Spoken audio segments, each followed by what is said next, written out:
नाशिनी दुर्गा जय जय, काल विनाशिनी दुर्गा जय जय, दुर्गति नाशिनी दुर्गा जय जय, काल विनाशिनी दुर्गा जय जय, दुर्गति नाशिनी दुर्गा जय जय, काल विनाशिनी दुर्गा जय जय, दुर्गति नाशिनी दुर्गा जय जय, काल विनाशिनी दुर्गा जय जय, दुर्गति नाशिनी दुर्गा जय जय, काल विनाशिनी दुर्गा जय जय, दुर्गति नाशिनी दुर्गा जय जय, काल विनाशिनी दुर्गा जय जय, दुर्गति नाशिनी दुर्गा जय जय, काल विनाशिनी दुर्गा जय जय, दुर्गति नाशिनी दुर्गा जय जय, काल विनाशिनी दुर्गा जय जय, दुर्गति नाशिनी दुर्गा जय जय, काल विनाशिनी दुर्गा जय जय, दुर्गति नाशिनी दुर्गा जय जय, काल विनाशिनी दुर्गा जय जय।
ओम हरि ओम।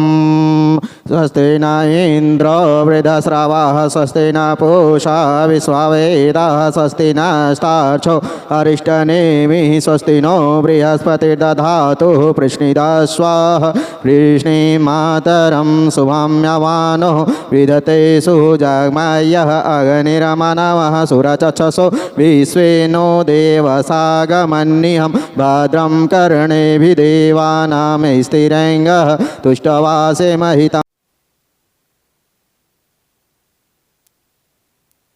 आरती जग पावन पुराण की, आरती जग पावन पुराण की, मातृचरित्र विचित्र खान की, मातृचरित्र विचित्र खान की, देवी भागवत अतिशय सुंदर, देवी भागवत अतिशय सुंदर, परमहंस मुनि जनमन सुख कर, परमहंस मुनि जनमन सुख कर।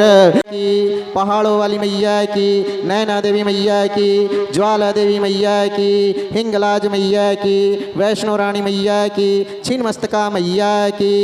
उस कथा के बारे में कौन सी कथा सुनने बैठे हैं, जरा चंद लाइन दो लाइन इस गीत के माध्यम से। शक्ति स्वरूपा माँ दुर्गा की कथा सुनाते हैं, पावन कथा सुनाते हैं, उस जग जननी कल्याणी की हम गाथा गाते हैं, हम कथा सुनाते हैं, हम शक्ति स्वरूपा माँ दुर्गा की कथा सुनाते हैं, पावन कथा सुनाते हैं, उस जग जननी कल्याणी की हम गाथा गाते हैं, हम कथा सुनाते हैं। है तेरे हजारों नाम, तू बिगड़ी बनाएगा, है तेरे हजारों नाम, तू बिगड़ी बनाएगा। आइए तो हम उस माँ जगत जननी की कथा सुनाते हैं।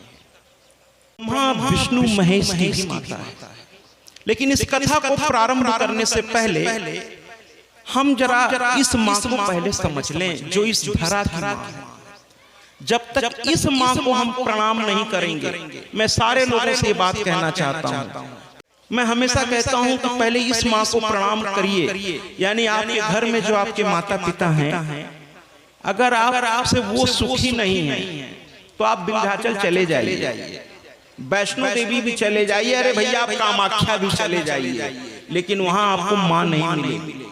वहां मिलेगी तो क्या, पत्थर की मूर्ति मिलेगी आपको। माँ उस मूर्ति से उस समय के लिए हट जाएगी। जो अपनी माँ का सम्मान नहीं कर सका, जिसने उसे जन्म दिया है, फिर वो उस माँ का कैसे सम्मान वो करेगा। तो माँ कहती है पहले अपने माँ को तो प्रणाम कर। मैंने कहा ना मैं शिक्षक रहा हूं, तो अपने बच्चों को लेकर के जरूर आइए। ये कथा और कथाओं जैसी नहीं होगी महाराज। अगर इस कथा को एक दिन भी आपने सुन लिया अपने सब परिवार, तो आपके परिवार में मैं ये तो नहीं कहता कि चमत्कार हो जाएगा, लेकिन बहुत कुछ बदल सकता है, बहुत कुछ बदल सकता है। और ये तो 9 दिन का सौभाग्य इन महिलाओं ने दिया भी, मैं इस बात पर भी आऊंगा।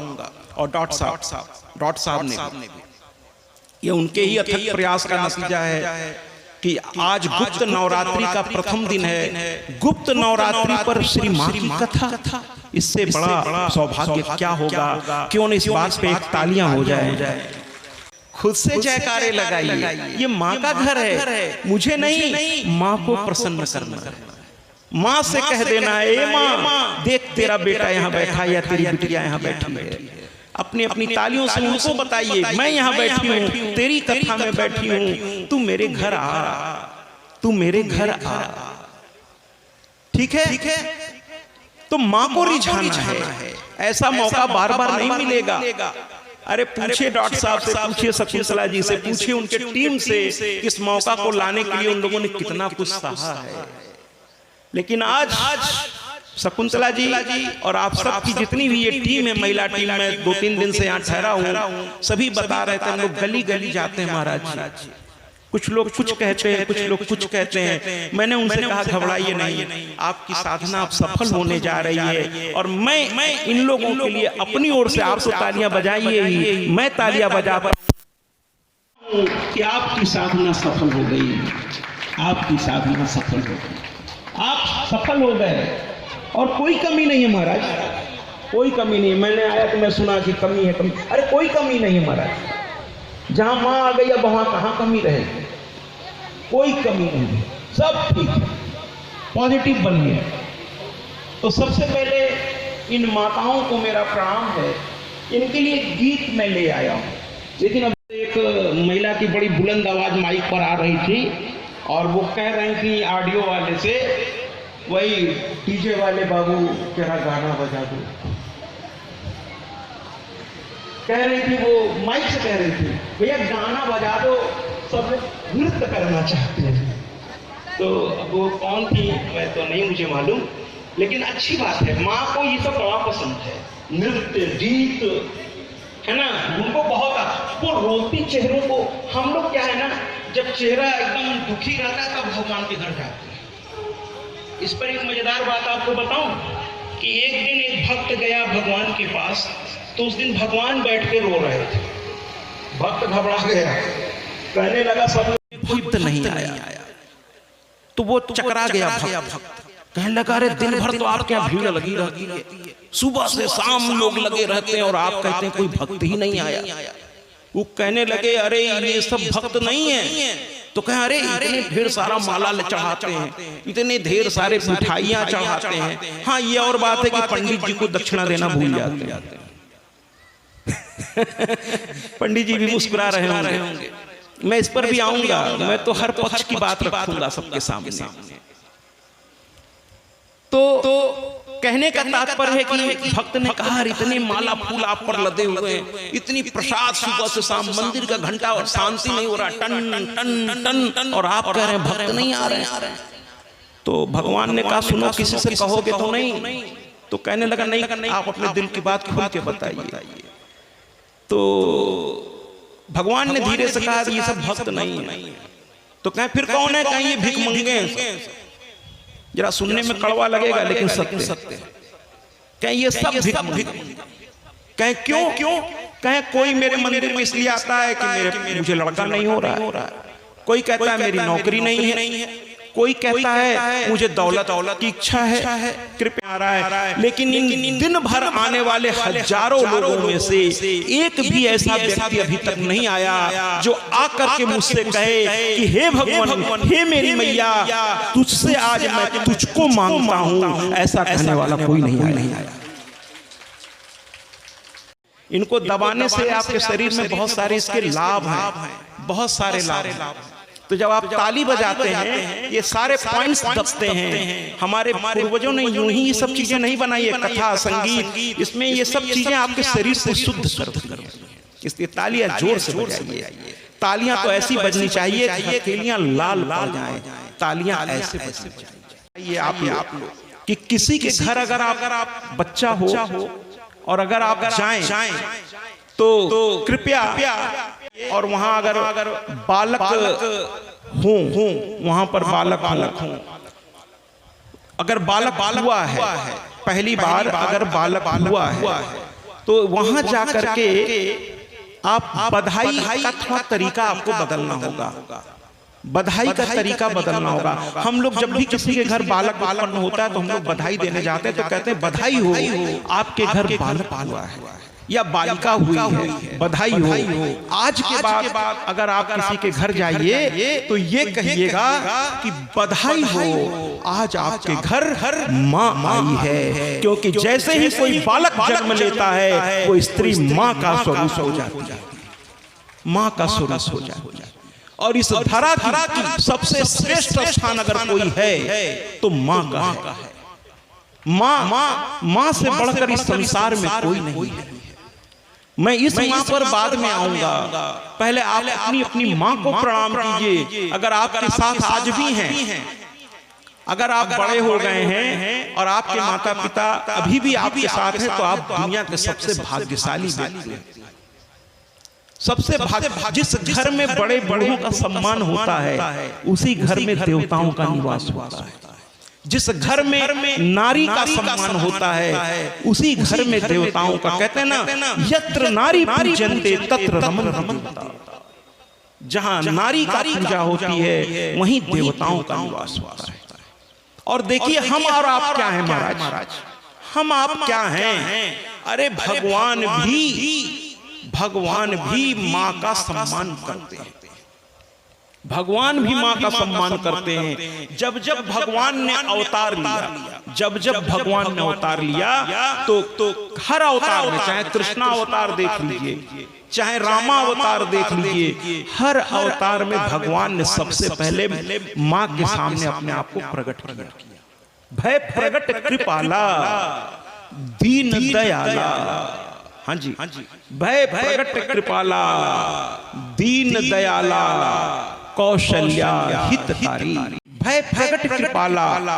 आप बाबा तुलसी रामचरितमानस, ये मेरा विषय तो नहीं है, मैं मानस किंकर भी नहीं हूं, मैं तो देवी भागवत का कथा व्यास हूं, लेकिन मैं यहाँ तुलसी बाबा को जरा जरूर ले आऊंगा। जब राम का अवतार होना था तो बाबा तुलसी कहते क्या कि विप्रधेनु सुर संत हित लिन्न मनुज अवतार। बाबा ने साफ कहा कि 4 लोगों के हित के लिए भगवान को मानव योनि में आना पड़ा। वो 4 लोग कौन थे महाराज? विप्र, यानी विप्र का मतलब केवल ब्राह्मण नहीं होता, विप्र माने विद्वान। जो भी किसी भी क्षेत्र में विद्वान है उसे आप विप्र की उपाधि से विभूषित कर सकते हैं। धेनु, बैठे धेनु अर्थात गाय। विप्र धेनु, सुर माने देवता और संत माने संत। इन 4 के लिए भगवान का अवतार करना पड़ा। मानव योनि में आना बड़ा कष्टकारी होता है, लेकिन बाबा तुलसी जैसा महान व्यक्ति जिस पर आज रिसर्च हो रहा है, उनके एक शब्द पर रिसर्च चल रहा महाराज, और वो व्यक्ति एक अक्षर बिना किसी मतलब के नहीं लिखे हैं। एक अक्षर का मतलब है। उन्होंने लिख दिया विप्रधेनु सुर संहित लिन्न मनुज अवतार। लेकिन जब भगवान स्वयं प्रकट हुए तो बाबा ये नहीं लिखे। क्या लिखते हैं? भय प्रकट कृपाला दीन दयाला। किसके लिए? किसके लिए? पढ़ते होंगे रात दिन आप, कौशल्या हितकारी।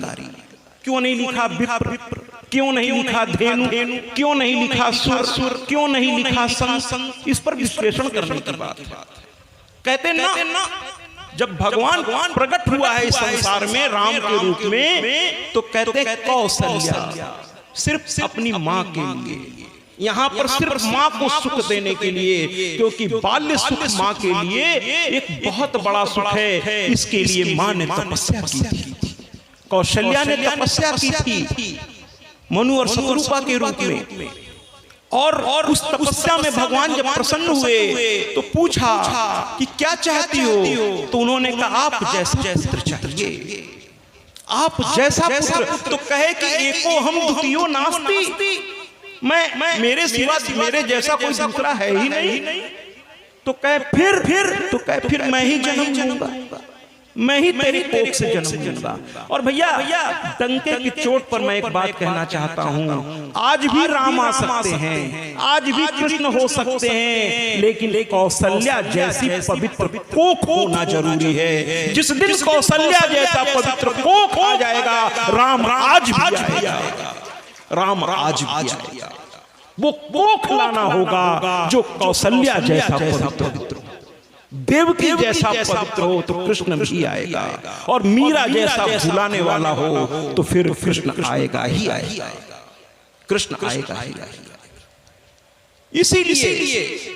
इसीलिए भगवान प्रकट हो गए और माँ को प्रणाम किया भगवान ने, और कहा हे माँ, तूने जो 9 महीने अपने गर्भ में, आज के युवा बच्चों से मैं कहना चाहता हूं, जो अपनी माता पिता को पलट के जवाब दे दिया करते हैं, अपनी माँ से जो थोड़ा उदंडता से बात करते हैं, सभी बच्चों की मैं बात नहीं कर रहा हूं, लेकिन उन बच्चों की बात कर रहा हूं। मैं उन्हें होश दिलाना चाहता हूं कि भगवान भी जिससे हाथ जोड़े खड़े रहते थे, ऐसी माँ को हम कैसे, जवान तो छोड़िए, कैसे उनकी ओर देख लेंगे उस तरह। अरे भगवान जो कि एक क्षण में बहुत कुछ कर सकते हैं, लेकिन वो भी माँ की छड़ी देखकर कहते हैं मैया मोरी मैं नहीं माखन खायो, मैया मोरी मैं नहीं माखन खायो। लेकिन माँ ने जब छड़ी दिखाई, कान्हा तूने माखन खायो, तो कहते हैं जरा सूरदास के शब्दों की रचना देखिएगा, कहते हैं मैया मोरी मैंने ही माखन खायो। पहले कह रहे थे मैया मोरी मैं नहीं माखन खायो, फिर कहने लगे मैया मोरी मैंने ही माखन खायो। भगवान भी माँ की बात को नहीं टाले, राम ने भी नहीं टाला। बाबा तुलसी की आगे की लाइन को देखिए, माँ ने उनसे कहा कि जय शिशु लीला अति प्रिय शीला, यह सुख परम अनुपा। कहने लगी माँ ये चतुर्भुज रूप में मेरे सामने क्यों आ गए? ये योगियों के लिए रखो, संतों के लिए रखो, जो रात दिन तुम्हारी दर्शन की साधना करते उनके लिए रखो। मैंने तुम्हें इस रूप में थोड़ी ना मांगा था। ये सिर्फ अधिकार माँ के पास होता है, जो भगवान को भी दिशा दे सकती है, भगवान को भी निर्देश दे सकती है। ये शक्ति सिर्फ माँ में होती है। माँ को तालियों से स्वागत करिए ना, ये माँ में शक्ति है। माँ ने कहा कि जय शिशु लीला, नहीं चाहिए तुम्हारा ये चतुर्भुज रूप, नहीं चाहिए मुझे, तो तुम्हें बाल रूप में अपने गोद में लेना है। ये चतुर्भुज रूप मुझे मत दिखाओ, बाल रूप में आओ। की जय शिशु लीला अति प्रिय शीला, यह सुख परम अनुपा। और भगवान ने माँ की बात सुनने में 1 सेकंड भी देर नहीं लगाई। महाराज हम और आप कैसे अपने माँ बाप की बात का अनादर कर सकते हैं? कैसे कर सकते हैं? भगवान ने एक क्षण नहीं लगाए। जैसे ही माँ ने यह आदेश दिया, अगली लाइन बाबा तुलसी की देखिए, सुनी बचन सुजाना रोदन ठाना, होई बालक सुरबा। सुनी बचन, जैसे ही माँ ने आदेश दिया तुरंत बाल स्वरूप में आ गए। माँ की बच्चों की तरह अंगूठा चूसते हुए रोने लगे। तो जब माँ के सामने भगवान जी, और माँ कितनी महान है, थोड़ा अब 1 कदम और ऊपर चले महाराज। जब पूरे रामचरितमानस में हनुमान जी राम के परम भक्त, धीरे धीरे हम कथा में प्रवेश कर रहे हैं। हनुमान जी राम के परम भक्त, राम उनको बहुत मानते थे, लेकिन पूरे रामचरितमानस में अगर राम ने हनुमान जी को कुछ दिया है तो सिर्फ यही कहा है कि तुम मेरे भरत जैसे भाई हो। इससे ज्यादा अगर राम ने हनुमान जी को कुछ दिया हो तो हमें जरूर बताइएगा, मैं तो बड़ा अल्पज्ञानी हूं। अगर आपको पता हो कि इससे ज्यादा राम ने पूरे रामचरितमानस में कुछ दिया हो तो हमें बताइए, मैं अपने को सुधार लूंगा। लेकिन जहां तक मेरी जानकारी है कि इससे ज्यादा राम ने कभी हनुमान जी से कुछ कहा नहीं। लेकिन सुंदरकांड, ये नाम भी हमें बड़ा गुदगुदाता है। बाबा से थोड़ा मैं तुलसी को बाबा कहता हूँ बड़े प्यार से, उनके हमारे बीच चलता रहता है नोक झोंक।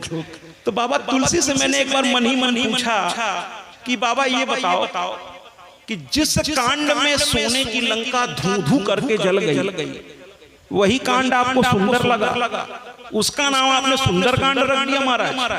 अरे जिसमें भगवान का जन्म हुआ उसको आपने सुंदरकांड नहीं कहा, जिसमें जगत जननी जगदम्बा और परम पिता परमात्मा का मिलन हुआ यानी राम सीता का विवाह हुआ उसको भी सुंदरकांड आपने नहीं कहा।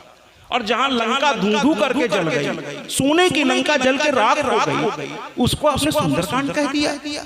तो बाबा ने कहा कि जरूर सही बात है ना, तो इस कांड का नाम क्या होना चाहिए? मैंने कहा मेरे हिसाब से इस कांड का नाम विभत्स कांड होना चाहिए,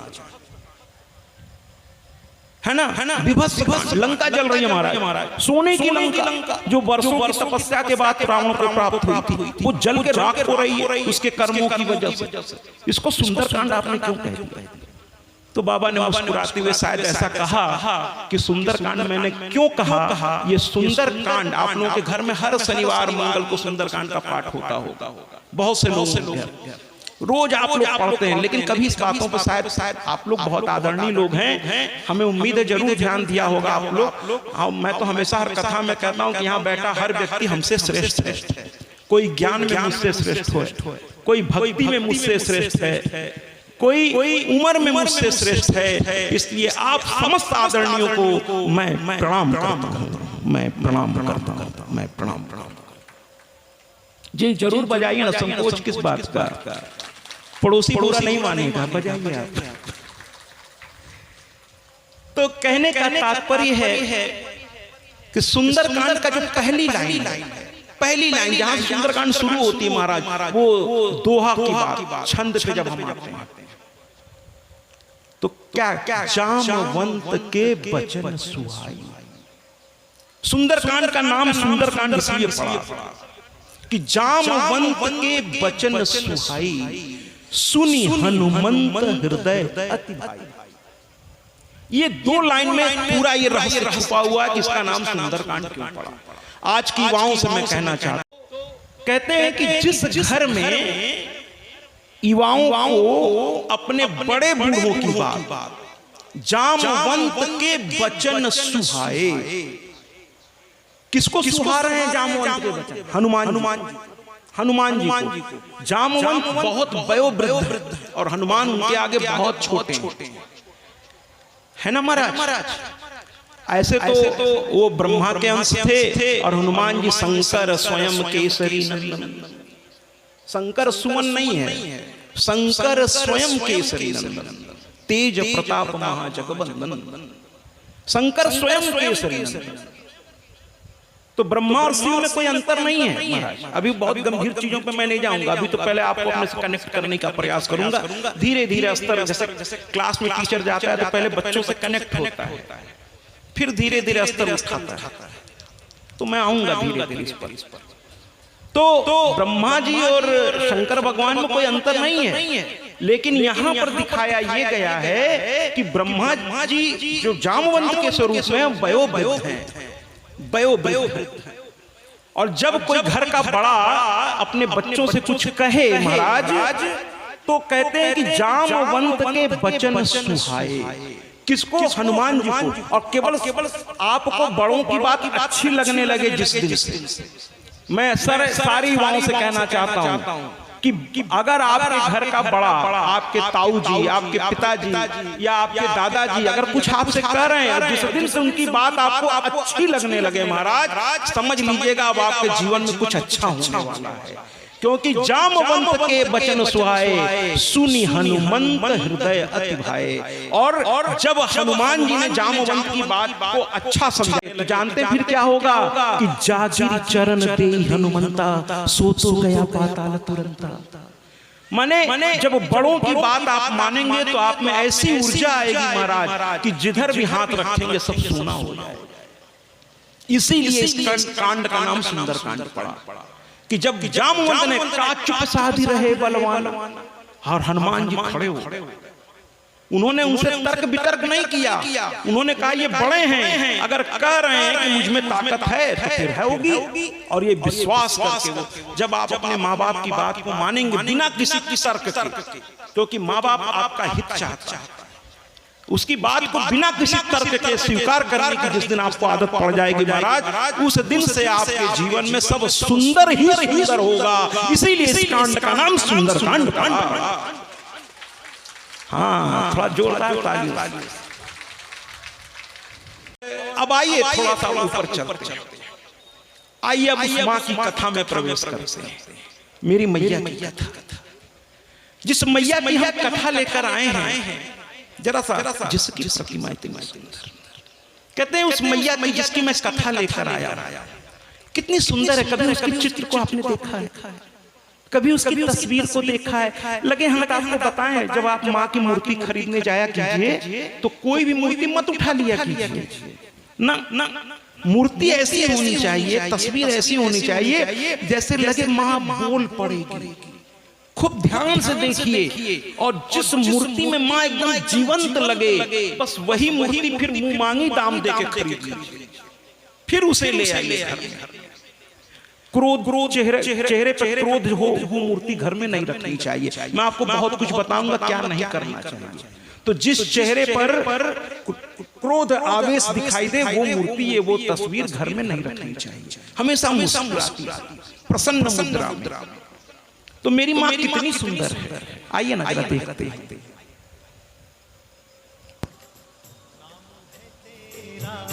तारणहारा उठवा तेरा दर्शन होगा। तालियों से जिनकी प्रतिमा इतनी सुंदर, वो कितना सुंदर होगा।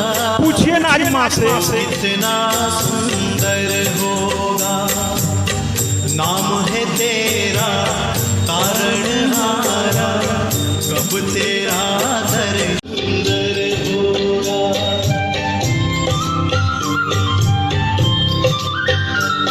से संकोच कैसा, ये माँ का घर है भैया।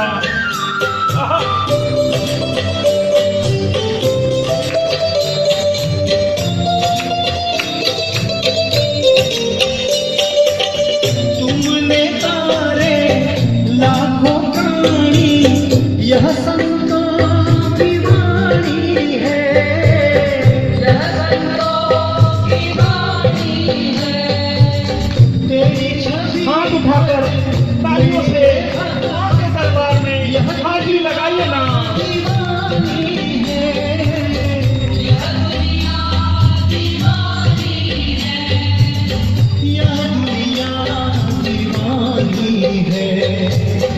भाव से तेरी पूजा रचाऊं,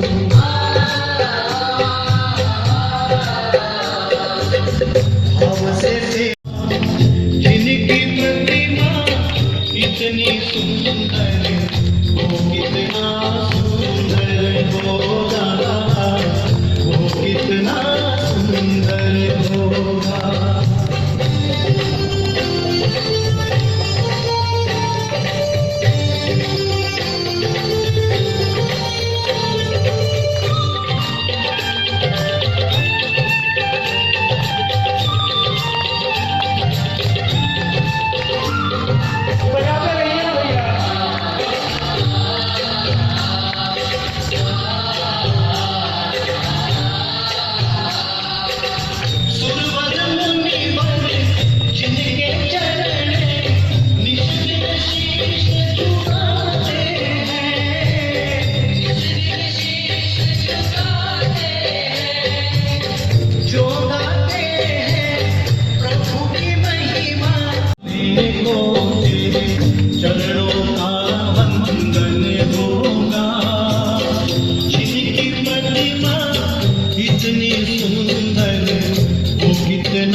पार उतरने को तेरे गीतों का सरगम होगा।